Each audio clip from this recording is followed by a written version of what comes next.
What should impress us here is that all local politics are global in ways that affect us here at the corner of 23rd and S in front of the Burmese embassy. I think that today's election is a particularly appropriate occasion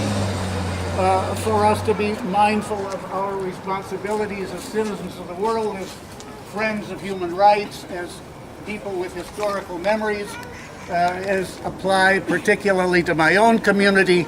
I was struck in April, an inevitable consequence of years practicing history, that what is inflicted on the Rohingya today, as though the perpetrators were reading from a checklist, is almost identical item for item with what Germans inflicted on Central European Jews between 1933 and 39. It will probably be a few days before we know the outcome and the final returns of the election today in Myanmar. But I think we already have some idea of what's at stake, how the issues shape up, and which of the players we need to watch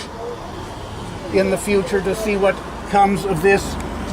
very tentative exercise in a new, improved, and more liberal Myanmar governance and democracy. In the mineshaft that is Burmese politics, we could identify two canaries. One of the canaries, of course,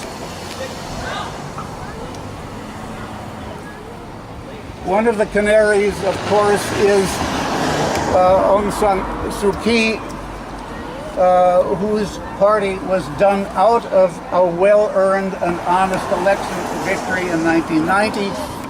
and is undertaking her last campaign today with some hope of success. The other canary in the mineshaft, of course, are the Rohingya, by international agreement, probably the most persecuted and most abused of minorities in the world today, and the unenviable position of likeliest candidate literally for another genocide. Whether the mineshaft is filled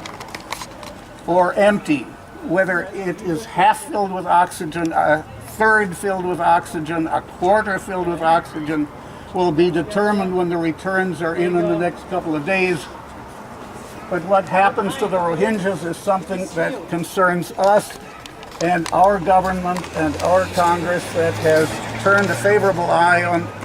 reforms in Burma since 2011, while Burmese officials in the intervening years have taken their cue from Lenin, who so memorably said in 1904, "One step forward, two steps back." We hope that something good will come of today's election. In any case, I am grateful to you for coming. I think it is our responsibility, mandate, charge, and even honor to